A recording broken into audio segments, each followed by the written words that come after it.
Good morning, everybody, and welcome again to the fourth episode of Meet the Boss series. Okay, for those of you who just joined, I'll give you some context and background. Is that so? I came up with this idea that I would like to interview CEOs, line managers who are rock stars, whether it be marketing, whether it be IT, whether it be media, wherever it may be. And we just discuss exactly what do they do to stay on top of their game, right?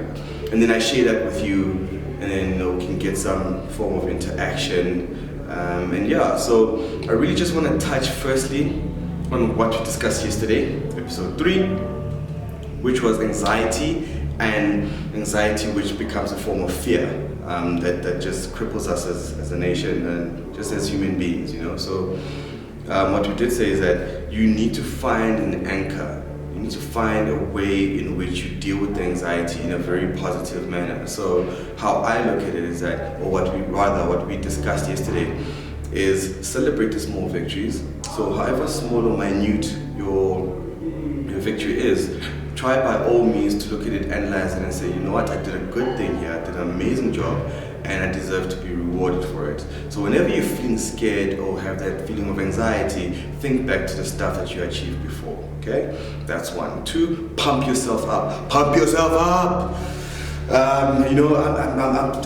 I always, I said yesterday that I'm of The Rock, you know, like I love The Rock, you know. He says he's the most electrifying entertainer that the world has ever seen, and surely enough he has done that. I mean, if you look at his career, I mean, I think he started being a football player.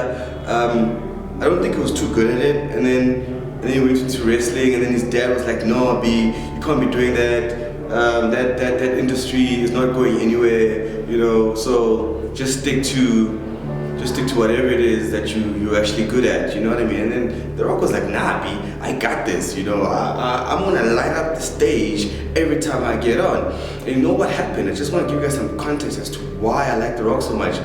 Once he got on stage, he wasn't himself, you understand? So he was trying to be what he thought people wanted. And he got on stage, got booed off stage. Nobody cared. The charisma that he spoke of wasn't there, you know? And then he sat down like, yo, bruh, damn, my dad was right. And then there was a tipping point in his life where he then thought, you know what, let me just be myself. You know, let me just be myself. The enthusiastic, the charismatic, the guy's got flair, you know, and let people see that, and hopefully, you know, he might get his 15 minutes of fame. He got more than 15 minutes, you know. He went on stage, he did his thing, you know, he's got his nice, you know, phrases that he does, and then the crowd loved him, you know, they loved him for who he was. And I like that about The Rock, so that's why I was like, you know what, I'm going to take that and try to use it in my own life as well. Something that when I pump myself, when I wake up in the morning, I'm like, yo, I'm The Rock, can you smell what I'm cooking? Anyway, yeah, so that is it. So it's celebrate small victories, pump yourself up every morning, or whenever you're in a situation where you're feeling very anxious. And also remember, as much as we celebrate victories, also remember the struggles that you came from in the past, you know. That should keep you going, and that should get you out of that rut and get you somewhere. Okay, now for today's show, I want to discuss something that my mom would really love me to discuss, which is who do you spend your time with? Okay, because this is very, very, very important. Who you spend your time with is, because now look at it like this. There's this saying that take a frog, throw it in boiling water, it'll jump straight out. But take the very same frog, put it in water, and slowly raise the temperature, it'll boil to death. Right? Now what does this mean? This means that the people that you hang around with and spend most of your time with, at some point in time, if they're feeling less confident, for example, if Tim is not as confident as he thinks he is, and Peter his relationship sucks, and always sucks, and Tom is just, he's always feeling like, always gaining weight, he's fat, he's just this obese person. I'm not saying, listen, I'm not judging people who are fat, alright? I'm just saying there are certain types of people that you should spend less time with because how they view themselves may affect you in the long run. So look like this. Tim, Peter, John, Eva. And over time, you guys are friends for like 15 years. What happens is that if Tim is always sad and everything in his life is just crumbling and it's just so negative, at some point in time, you don't want to be the enthusiastic one, the guy who's always happy, guy who's always, coming up with these great ideas and you're just so happy because somehow Tim's going to feel some type of way, he's going to be touched. So, what you're going to do, you would like to be on his level so he doesn't feel as bad, you know what I mean? And that over time will kill you. So it's basically going to the analogy of the frog and the frog, water, and raising the temperature slowly. That over time you will also become like Tom and Peter, and so rather cut the friends who don't give any value to your life. Cut the friends who are forever in a negative space. Cut them. You don't need them in your life, right? And then from then on, you can then start building the environment that is worthy of a high performance person. And you want to keep people around you who keep exuding the same type of energy that you got. So my mom, like I said, that she'll be very happy about this conversation because she always told me that, show me your friends and I'll tell you who you are. Back then I didn't really catch that, so I had my ups and downs with certain friends. Most of them I cut out of my life, and the ones that I picked, we've been friends for over 15 years now, okay? And that I can count them on both hands. I swear it's not more than 10. Do you know why I keep these people? It's because they add value to my life, because they are hustlers such as me. They're ambitious like me.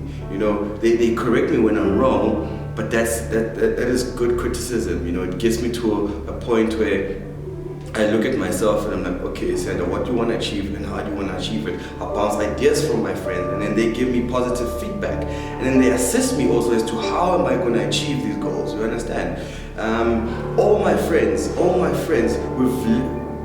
we understand each other on that level that, you know what, for me to be friends with you, for you to be in my circles, you need to bring some sort of value, dog. We can't be friends if you always want to drink, dog. And you always want to chase girls, and you just don't want to grow up and get yourself at a higher level than where you started. So I can't afford to keep those type of people around me. You can't afford to keep those type of people around you. I'd say make a list of all your friends, find out, and just think back as to what type of value do they present in my life? What is it does Sipho bring in my life? Does he, is he positive? Is he does he come up with new ideas and how we can better this friendship?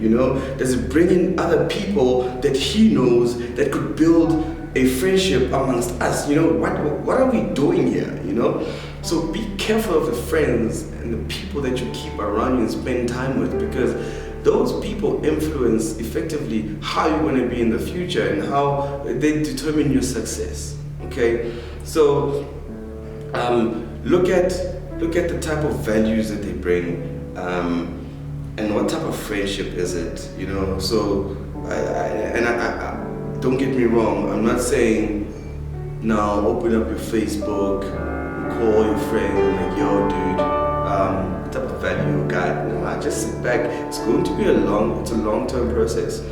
Just evaluate from a distance and then make a decision when you're ready and say, okay, these are my friends and this is why I want to keep them, okay? And I just want to touch on also the idea that, Usjava, for example, Java was like, he's happy that he didn't listen to his mother about his friends. But some people take that the wrong way.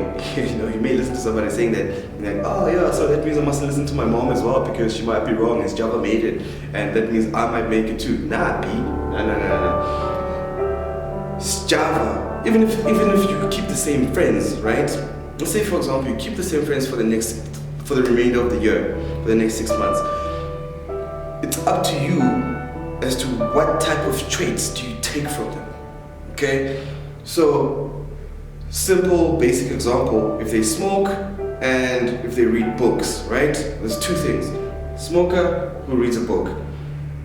I take the book part rather than the smoking. So it's up to you to make a decision and say, what am I going to allow myself to absorb from this person? What am I going to learn and implement in my life from this person? So going back to your friends is that, what I've done for most of my life and what I do with my friends is that I take the good stuff that they have, the good traits that they have, I then take and say, I don't want a piece of that, he's a great speaker, I'm gonna take a bit of that. He's a great runner, ooh, how does he do it? The discipline, what type of regimen does he have in order to run that way? I take that, how does he keep his girlfriend so happy? She's forever smiling. I'm like, yo, dog, tell me, how do you keep your girl happy? And I take that and I implement it in my life, So sometimes you don't need to, have this amazing amount of knowledge and wisdom for you to become successful. You just really need to learn from other people and take the positive attributes that they have and put them in your life. This is how I grew up. This is how I got to where I am personally, because I'm a mixture of different people, but I make it my own when I present it to anyone else, So I would really implore you to, reevaluate the people that you spend your time with, Identify why you are with them and what type of value they bring into your life and what type of value you bring to their life, And lastly, I'd say try and learn and adopt positive, powerful traits from different people, even if you just met them the first time. When you have that conversation, try and learn as much as you can from them and take the positive stuff and use it for yourself. All right? And with that, you trust me, you over time you'll get to a point where once you've taken all these different personalities, once you have them all in a basket, now it's time for you to mold it, and shape it to become who you. And that is what you present to the world, and the world will love you for that. All right. So yeah, that's basically what I wanted to talk about today. Also in light of the fact that we're going to the weekend, guys, we don't stop, okay? This is a daily push. You do this on a daily. You don't stop just because it's a weekend. You need to be even more cautious now since you're going to the weekend, be around friends and other people. What things are you taking from those people? Take the good stuff. I'd implore you that from today, tomorrow, and also Sunday, take the good stuff out of people. Take the good stuff out of moments, and these are the things that could also even propel you to do great things in the following week. And next week we've got a great lineup. I'll tell you guys more about it on Monday. But yeah, thanks a lot for staying tuned. I'd like to thank everybody, by the way. I got a great message this morning from people saying that they're really liking the content. So I'm gonna keep doing this for you. I'm gonna be doing a whole lot of research this weekend. I'm reading a couple of books, leaders or readers. Reading a couple of books so that I can give you guys some more content, some more practical advice and things that you can implement in your own lives. And yeah, thanks a lot. I'll keep doing this. Hit me up with some comments. Call me 073-456-2044. That's my number. You can hit me up on actually who went off social media. Yeah, I did go off social media. So give me a call. Send me a WhatsApp text. It's fine. Tell me what you want, how you want it. Yeah, so thanks a lot, guys. This is Meet the Boss, episode 4, season 1. I'm your host with the most, and I'll see you later. All right, cheers.